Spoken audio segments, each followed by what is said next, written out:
न्यायकर्ताओं का ग्रंथ अध्याय 3। कानान देश के राष्ट्र। यही वे राष्ट्र हैं जिन्हें प्रभु के इजरायलियों को परीक्षा लेने के लिए वहां रहने दिया। इससे उसका आशय यह था कि इनके द्वारा उन इजरायलियों की परीक्षा ली जाए जो कानान देश के युद्ध में सम्मिलित नहीं हुए थे, और इस प्रकार उन इजरायली पीढ़ियों को प्रशिक्षित किया जाए जिन्हें युद्ध का अनुभव नहीं था। फिलिस्तीनियों के 5 शासक सभी कनानी, सिदोनी और बाल हेर्मोन पर्वत से लेकर हमात के प्रवेश मार्ग तक लेबनोन की पर्वत श्रेणी में रहने वाली हिवी ये इसलिए रह पाए थे कि इनके द्वारा इजरायलियों की इस बात की परीक्षा हो कि प्रभु ने जो आज्ञाएं मूसा द्वारा उनके पूर्वजों को दिलाई थी वे उन्हें मानेंगे या नहीं। इस प्रकार इजरायली लोग कनानी, हित्ती, अमोरी, पेरिज्जी, हिवी और यबूसी लोगों के साथ ही रहते थे। उन्होंने उनकी कन्याओं से विवाह किया और अपनी कन्याओं उनके पुत्रों को दी। उन्होंने उनके देवताओं की भी पूजा की। न्यायकर्ता ओत्नीएल। इजरायलों ने वही किया जो प्रभु की दृष्टि में बुरा है। अपने प्रभु ईश्वर को भूलकर उन्होंने बाल देवता और अशोरा देवियों का पूजा की। इसलिए प्रभु का कोप इजरायलियों के विरुद्ध प्रज्वलित हो उठा और उसने उन्हें मेसोपोटामिया के राजा कूशन शिमताई के हाथ बेच दिया, और इजरायलियों को 8 वर्ष तक कूशन शिमताई की सेवा करनी पड़ी।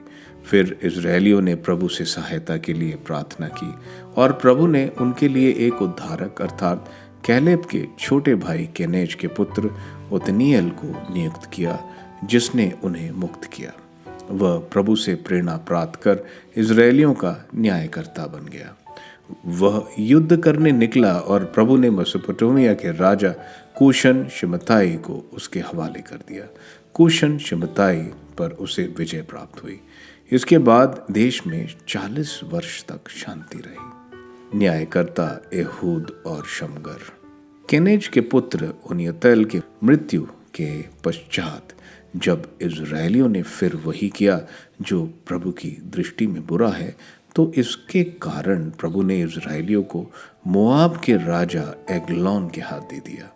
उसने अमोनियों और अमालेकियों के साथ इजरायलियों को पराजित किया और खजूर नगर पर अधिकार कर लिया। इसके बाद इजरायली 18 वर्ष तक मोआब के राजा एग्लोन के अधीन रहे। फिर इजरायलियों ने सहायता के लिए प्रभु से प्रार्थना की और प्रभु ने गेरा के पुत्र बेन्यामीन के वंशज एहूद को उनका उद्धारक नियुक्त किया। वह खाबा था। इजरायलियों ने उसके द्वारा मोआब का राजा एग्लोन के पास कर भेजा। एहूद ने अपने लिए एक हाथ लंबी दूधारी कटार बनाई थी और उसे अपने वस्त्रों के नीचे अपने दाहिनी जांघ पर बांध लिया। इसके बाद उसने मोआब के राजा एग्लोन को कर भेंट किया। एग्लोन बहुत मोटा था। एहूद ने कर भेंट करने के बाद उन लोगों को विदा किया जो कर लेकर आए थे। गिलगाल की मूर्तियों के पास आकर एहूद अकेला ही वापस चला गया और उसने कहा, राजा, मैं आपके लिए एक गुप्त संदेश लाया हूँ। राजा ने अपने सब दरबारियों को जाने का आदेश दिया और वे चले गए। तब एदद उसके पास आया। उस समय राजा अपने छत वाले हवादार कमरे में अकेला बैठा था। एहूद ने उससे कहा, मैं आपके लिए ईश्वर का संदेश लाया हूँ। वह ज्यों ही अपने आसन से उठा, एहूद ने अपने बाएं हाथ से अपनी दाईं जांघ की कटार निकालकर उसकी तोंद में भोंक दी। कटार के साथ उसका मुंह भी अंदर चली गई और चर्बी ने उसे ढक लिया।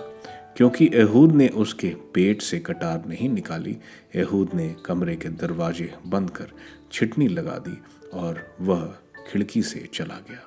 उसके चले जाने के बाद नौकरों ने आकर देखा कि उस छत वाले कमरे के दरवाजे बंद हैं। उन्होंने सोचा कि राजा हवादार कमरे के शौचालय में गया होगा। जब वे प्रतीक्षा करते करते थक गए और उन्होंने देखा कि अभी तक उसने छत वाले कमरे के किवाड़ नहीं खोले, तो उन्होंने किवाड़ खोले और देखा कि उनका स्वामी फर्श पर मरा हुआ है। इस बीच एहूद भाग निकला और उन मूर्तियों के पास से होता हुआ वह साइरा पहुंच गया। वहां पहुंचते ही उसने एफ्रेम के पहाड़ी प्रदेश में नरसिंगा बजाया और इजरायली उसके साथ पहाड़ी देश में नीचे उतर पड़े। एहूद उनके आगे आगे चलता रहा। उसने उन्हें आज्ञा दी, मेरा पीछे आओ, प्रभु ने तुम्हारे शत्रुओं मोआबियों को तुम्हारे हाथ दे दिया है। तब वे उसके पीछे पीछे उतरे और यारदन के घाटों पर अपना अधिकार कर किसी भी मोआबी को पार नहीं होने दिया।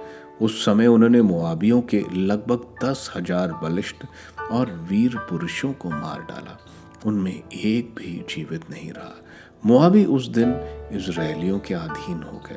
इसके बाद 80 वर्ष तक देश में शांति रही। इसके बाद अनात का पुत्र शमगर आया। उसने फिलिस्तीनियों के 600 पुरुषों को पहने में मार डाला। उसने भी इजरायलियों का उद्धार किया।